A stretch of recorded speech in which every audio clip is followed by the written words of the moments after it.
O que a gente quer agora? Tá bom, gente? Que esse programa que está escrito para execução por um ser humano, que ele seja escrito para execução por um circuito. Sabe? A ideia é que você tem um circuito que execute programas. Bom, então o que distingue um processador? Tá? Como eu falei aqui no início, na abertura da aula, gente, um processador ele é um circuito que tem um comportamento flexível. Cada hora ele faz uma coisa. Bom, esse computador aqui, agora ele está passando PowerPoint, depois eu vou mudar para o Logicin, e o Word, e Firefox, e um monte de coisa que eu uso aqui. Bom, então cada hora ele faz uma coisa. Na verdade, um computador maior assim, ele roda até vários programas ao mesmo tempo. Então nós vamos pensar aqui que cada hora é um programa só. Bom, então o mais importante é isso de captar, ou seja, cada hora ele tem um comportamento. Qual comportamento? Aquele comportamento ditado por um programa.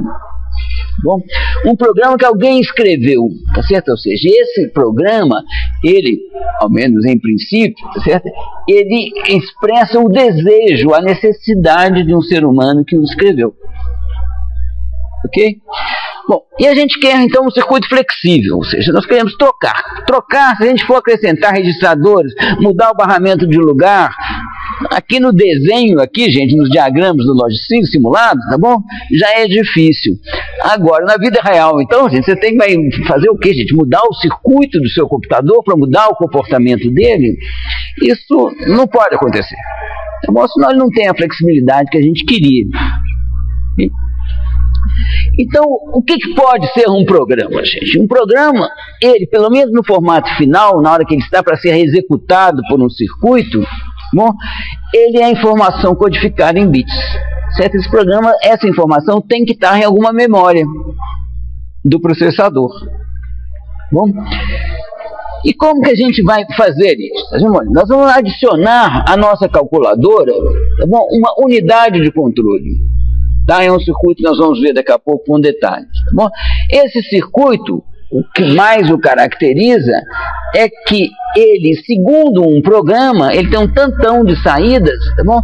E essas saídas cumprem esse papel que a gente vinha fazendo de apertar esse botão aqui, o botão do acumulador, o botão do registrador de endereço da memória, o botão de tomada do barramento, tá bom? Aperta e desaperta botões através dessa unidade de controle, certo? É ela que faz o controle, é ela que executa um programa.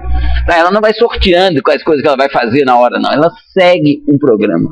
Isso de forma a obter, tá certo, a computação desejada pelo autor do programa. Bom, então, é o seguinte, cada programa, ele fica armazenado em uma memória, uma memória organizada em palavras. Bom, então cada palavra da memória que contém um programa, nós vamos chamar de uma microinstrução. No final, nós vamos ver o que é uma instrução. Bom, a microinstrução, ela é codificada de tal forma que a cada bit dela corresponde um sinal que a calculadora precisa para avançar. Ok? E ela, a unidade de controle, faz o seguinte: ela executa uma microinstrução, depois a microinstrução que está na posição de memória seguinte, depois a outra, depois a outra, depois a outra.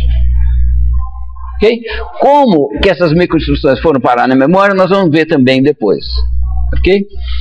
Bom, então vamos ver aqui primeiro como que a gente passa um programa de uma forma que a gente consegue entender, que é essa que está aqui, para uma forma que o computador, o circuito consegue entender. Bom, é mais simples do que a gente pode pensar, tá bom? Aqui, ó, estou desenhando aqui com essa tabela um mapa da memória, tá bom? Aqui vai estar no endereço 0, aqui vai estar no endereço 1, até o 4, no caso aqui. Bom, aqui, ó, eu faço uma codificação de tal forma que a essa coluna aqui, por exemplo, tá certo? Corresponde o bit ACC-CLK. Corresponde a esse sinal, tá bom? Então aqui, ó, por exemplo, aqui, ó, tá vendo? Só tem esse aqui com 1. Então isso é igualzinho a gente clicar em cima do ACC Clear. Vamos fazer ele igual a 1. Bom, depois na outra, aqui, ó, na linha seguinte, aqui, ó, na microinstrução que será armazenada no endereço 1, bom, é só o INBUS que está igual a 1. E o ACC Clear que estava em 1 passa para 0. Tá bom? Então esse tanto de bits aqui equivale a isso daqui. Tá bom? A esses comandos que vocês fizeram aí nos exercícios. E aí por diante. Vocês reparem que eu fiz cada microinstrução aqui, gente, com 24 bits. Isso aí foi para minha vida ficar um pouco mais fácil, porque tem uma série de CPUs aqui, e aí eu fiz com tanto de bits sobrando para eu poder utilizar. Nós vamos ver depois como que a gente vai aproveitando isso daqui. Bom, mas então, esse aqui você constrói o seu programa dessa forma. Bom, do lado de cá você escreve uma coisa que seja boa para você entender o que você está fazendo, certo? E do lado de cá você coloca a mesma coisa que está aqui, você coloca colocando uns e zeros nas posições correspondentes. Okay? E lembrando do nosso modelo de execução, a primeira instrução a ser executada é essa daqui, a segunda é essa, a terceira é essa, e assim por diante. Isso aqui, gente, é um circuito que nós vamos precisar dele. Isso aqui é um contador de programa. O contador de programa, a função dele é ele tem um registrador aqui, tá bom, gente? Esse registrador, ele guarda o endereço da microinstrução que está sendo executada. Okay? Vamos ver o circuito aqui funcionando aqui para vocês verem melhor aqui. Deixa eu aumentar isso daqui. Bom, aqui, ó, é o seguinte, aqui nós temos um registrador. Aqui nós temos um circuito de soma. Do lado de cá da soma entra o que já está no registrador. Do lado de cá entra uma constante, 1. Tá bom? Então, aqui tem 0, ok? 0 mais 1 tem 1 que está aqui. Ok? Quando o clock vai de 0 para 1, o registrador copia sua entrada, ok? Então, opa, o que está comendo aqui? 0. Ah, porque tem esse reset aqui, gente. Esse reset que está apagado. Tá. Desculpem. Tá bom, então isso aqui, por isso que não está mexendo lá.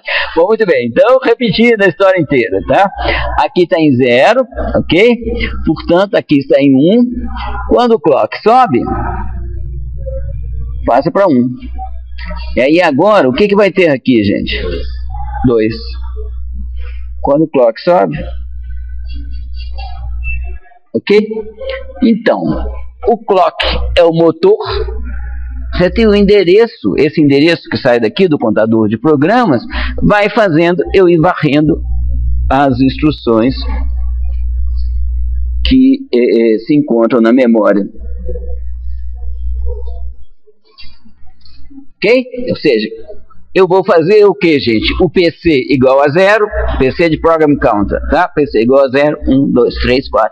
Com esse mecanismo. Eu tenho um clock, a gente sabe que os clocks funcionam automaticamente. Tá bom? Então é isso. Eu vou gerar primeiro o endereço 0, depois o 1, depois o 2.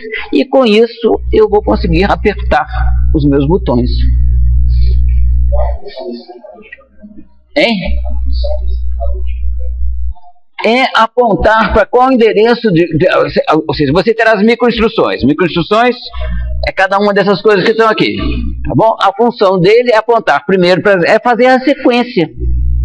Certo? Primeiro ele vai executar, quer dizer, apertar os botões que estão na microinstrução 0, no endereço 0, depois a microinstrução que está no endereço 1 e por aí vai. Ou seja, a função dele é qual é a microinstrução corrente.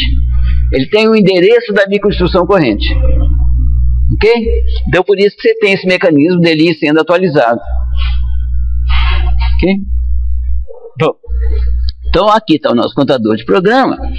E aqui está um esboço de uma unidade de controle aqui. Vai precisar de ter mais coisa, como a gente vai ver em seguida. Aqui. Bom, mas então, aqui, essa caixinha aqui é aquele contador de programa, que vai indo 0, 1, 2, 3. Tá bom? Tem um clock aqui que alimenta, tá bom? Tem o reset que é para ele voltar para o 0, aquele que estava ligado lá que me atrapalhou. Tá bom? Bom, aqui você tem o Program Counter, tá certo? Que alimenta a entrada de endereço dessa memória. O conteúdo, como é que o programa veio parar aqui, nós vamos ver daqui a pouco. Tá bom? Mas aqui está o meu programa, são aqueles bits que a gente construiu ali com aquela tabela. Ok? E aqui, o que significa isso daqui? Ó, a saída da memória, tá bom? Eu estou colocando aqui num distribuidor enorme aqui, só estou aproveitando os 13 primeiros bits, bom?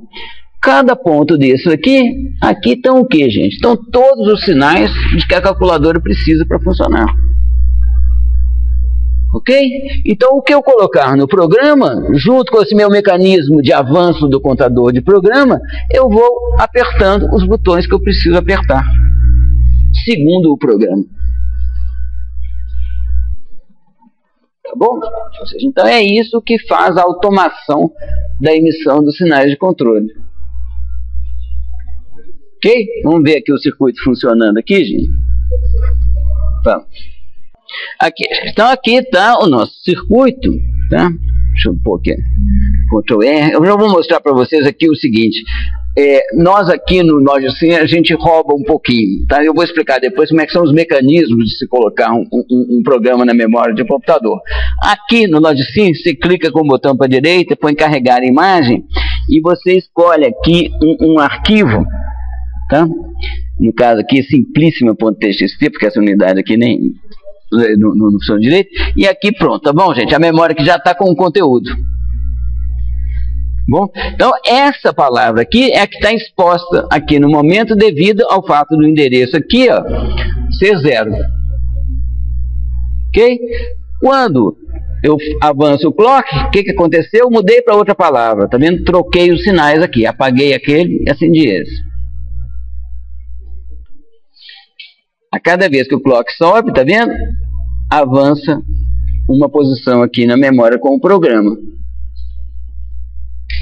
Ok?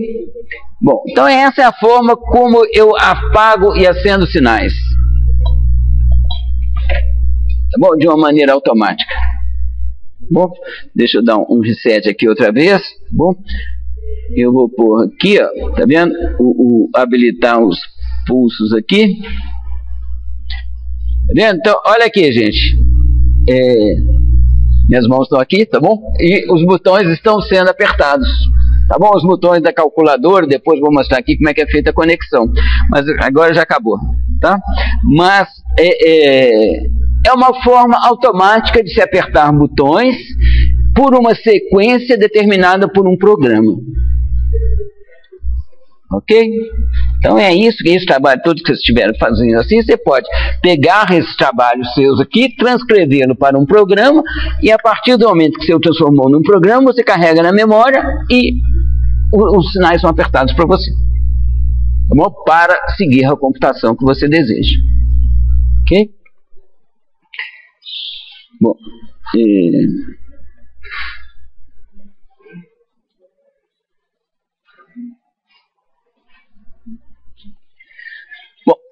ainda tem o seguinte, gente, ou seja, além dos sinais, a gente de vez em quando colocava alguma coisa lá naquele registrador input, tá bom? Quero multiplicar por 7, quero armazenar essa coisa na posição de memória 18, e por aí vai, tá bom? Ou seja, isso aí são o que a gente chama de valores literais. São valores que, no nosso caso aqui, estava exigindo também a intervenção do operador. Ele tinha que colocar lá o 17, 67, qualquer coisa lá, ele tinha que colocar nesse registrador de input. Então nós vamos querer, para eliminar essa necessidade, nós vamos querer colocar no programa, certo, o valor desse literal também. Bom, então a ideia é que esses literais vão ter que ser fornecidos pela unidade de controle para a calculadora. Fornecidos quer dizer o quê? A unidade de controle vai colocar no barramento esse valor literal que está armazenado no programa. Tá bom? E do barramento ele vai para qualquer lugar. Ok? Vamos começar aqui primeiro da codificação. Bom, então a gente tinha aqui os nossos 24 bits, tá bom? De 0 a 23. Eu vou usar o bit 23 para identificar que o que está codificado nessa parte de cá não é um conjunto de sinais, mas é um literal. Tá bom? Por exemplo, aqui, ó, nessa linha aqui, tá vendo? Eu não coloquei zeros aqui não, para não poluir o desenho. Tá bom? Então onde tem branco aqui tem 0. Tá? Então aqui é o que está escrito aqui nessa linha, gente. Aqui, nessa linha de endereço 6 aqui, tá bom? É 10, isso é 2. Okay? Então, essa microinstrução aqui, que será armazenada no endereço de memória 6, bom, ela contém o literal 2. Tá bom? As outras aqui, exceto essa que está na posição 1 aqui, elas são microinstruções de sinais, como as que a gente já tinha visto, as primeiras que a gente viu.